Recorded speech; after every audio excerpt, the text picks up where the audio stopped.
All right. Welcome, Colton. Thank you Good for to have you.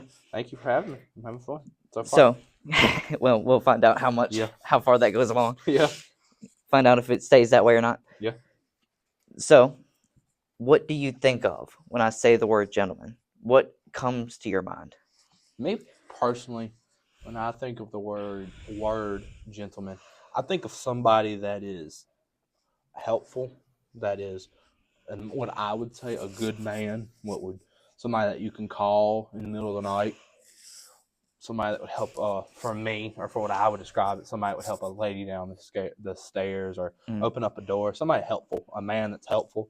You know, something along those lines is what I think of the word when I hear gentleman. The only thing I'd add to that is someone like what comes to my mind is people from like the 40s and Yeah. 50s.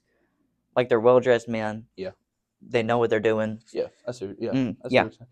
Which the funny thing with our day now is that some people may wear whatever, Yeah, it's unfortunate. Yeah. and still wear The and only still be thing gentlemanly. I wish I could walk through my daily life just wearing a Yeah, casual suit yeah, and not yeah, be looked at like I'm an insane person. yeah.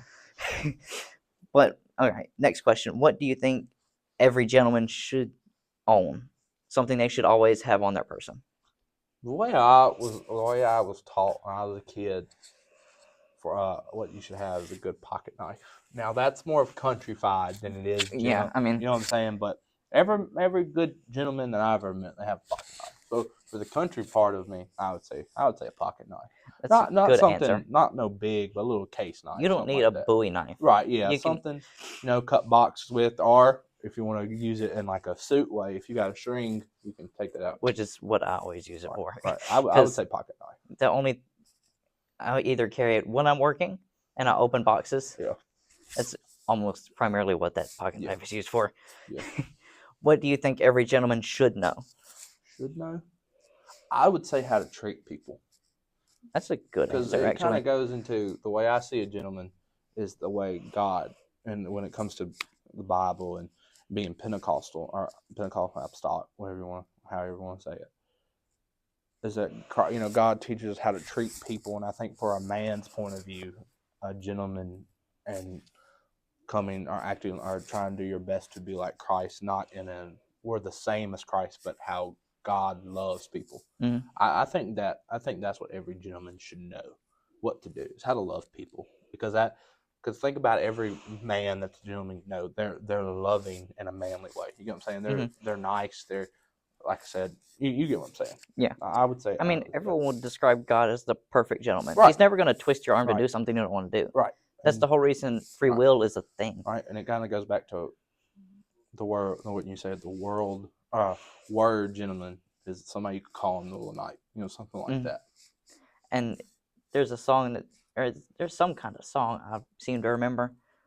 It's like you can call on him in the midnight or in the early morning, something like that. Yeah. I cannot remember the exact words to the song, but I At think first, it's I was something like that. thinking of "Help Is on the Way," but That's what I'm trying to think of. But yeah, it's something like That's that. a great song. Yes, You it can't. is. What do you think every gentleman should have on their person every single day? Not necessarily a pocket knife, just something. The first thing that came to mind was a pocket knife, because that's about the only thing besides my wallet that I carry every single day would be a pocket knife. But I think Tyler and you said it for the last one, but I think a handkerchief or something like that, besides like a pocket knife. In the South, you're gonna need it. Yeah. For one reason or the other. I can't. Nothing really. No, those are the only two things in my mind that comes to mind. Because the only other thing I would think of would be like tools. You would have to have like a truck or something like that. So I would say a knife or like a handkerchief or something. And a good wallet is also important. Yeah. Because Because like I said, the only thing that I carry on a daily basis is my headphones, my pocket knife, my keys, and my wallet, my phone. My headphones are in my pocket Yeah, currently. I feel like the headphones aren't necessarily gentleman-like. So no, but if you can't, well, I'm gonna say headphones. That's gonna be my answer. Headphones. if you're working in a quite labor-intensive, mine is not labor-intensive, but I'm constantly doing stuff. Yeah. So like I'm constantly cleaning stuff. Yeah. So I'm either always listening to music, or always listening to a podcast of some description. Yeah. No. I'm gonna use headphones. I'm gonna use that my answer. Do you have any advice for aspiring gentlemen? Me personally, I would. Well, it kind of goes back to the vein of what really most of my answers were. Just how to love people, how to show somebody the love of God, and to be accountable and to work on yourself to become that kind of person that if somebody calls you in the middle of the night, you can go to. You know what I mean? Because I feel like gentleman is just another word for being a good man. If you get what I'm saying? Yeah, I get it. Yeah. I think that includes me personally. I think that's what it is. Just being somebody or learning how to be somebody that is trustworthy, that it can be called upon, whether it's church, whether it's your buddies or whoever it is. I would say that makes. There is a quote that I saw in researching for all these questions that I cited, and it's being a gentleman has nothing to do with the circumstances of one's birth.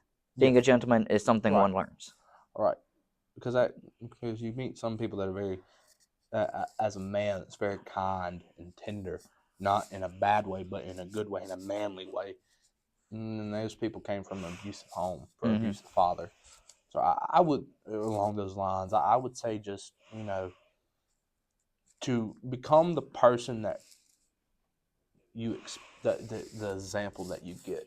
The people, if you're, whether, like we have amazing examples at our church, but if you don't have an example, everyone from pastor on down, right? If you don't have an example out there, I would say look at God. Look at God when in the Old Testament, and look at God when He became flesh, and how He treated people. I mean, the woman at the well, everybody.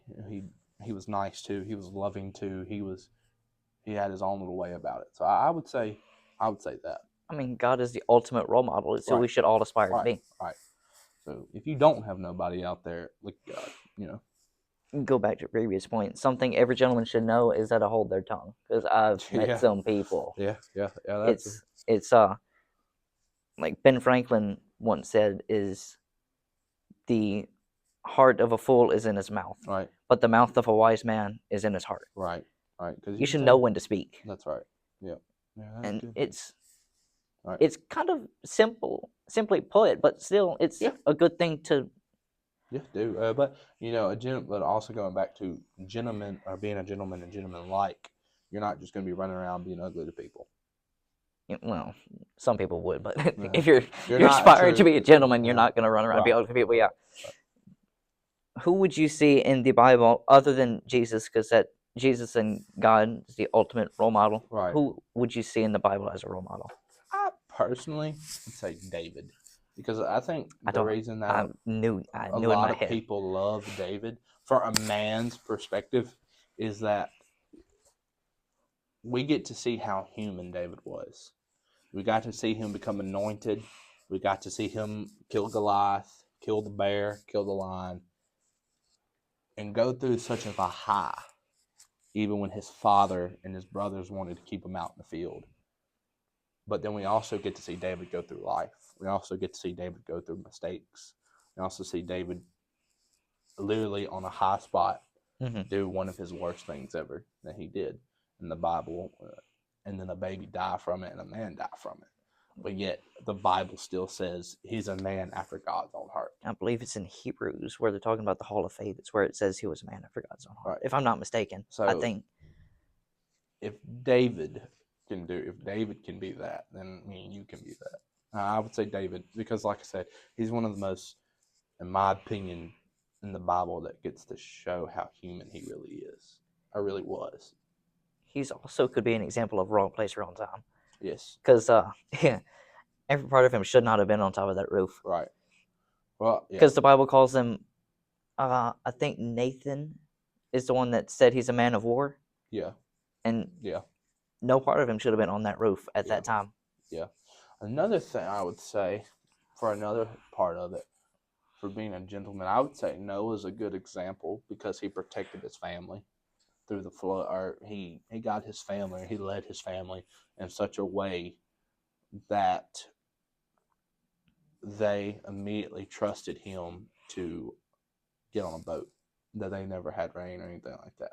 So that I would say that's a good point. I would say that could be very gentleman-like. I never thought of no one actually questioned his let's get on this boat. And Right. the only person To my knowledge, I don't think they do. it's not recorded in the Bible that they did. To my knowledge right now, I don't think I mean, they could have had their doubts and whatever, but they never spoke about it. They just, which they probably had a I'm sure faith they did. in God and all that, but who imagine, wouldn't hear of water coming from the sky and seriously just being, did he really hear this? Yeah, if it never rained before, imagine pastor walking up to us like, look, church, it's going to rain. We're going to quit our jobs and build a boat. To be fair, we can get it done in double the time that he could, because we have all the power tools that he did not. Yeah. And we have more manpower than he did. Just think, 8 people. Yeah, that is true. But 120 years just to build it still. Yeah, but I would say those are, David's my favorite person in the Bible, but using that as a different look or different eyes, I would say no. It's a good point. Good person to look at. The only thing is, the person I would choose personally is Gideon. Yeah, Gideon. Because I feel like I kind of turned into Gideon when I had the inspiration for the YouTube channel. I was kept being like, is this something I should do? Yeah. Should I do this? Because I don't know. Yeah. I felt like God was telling me to do it because I have 4 or 5 pages of a notebook full of ideas. Yeah. Just for future things to discuss. Yeah. But I think that's the reason why. Yeah. Yeah, that's awesome. Go ahead. And I mean, I hope it goes somewhere. If it doesn't, it doesn't. Yeah. I'd rather. You had fun doing it. As I talked to Jeremy, he said it's better to act on faith and it not be what God wanted than to just sit back and not do anything about it. Because you miss all the chances or shots you don't take. I mean, that's a fair point. I think Pastor has said that a few times. That's exactly who I thought of. Okay. But I hope just because. I hope I was a good guest. I mean, so far you haven't given me any reason not to be. All right, that's cool. So far you're the best one. Don't tell Tyler I said that. I won't. This will be able to tell if he watches now or not. Tyler, I didn't mean it.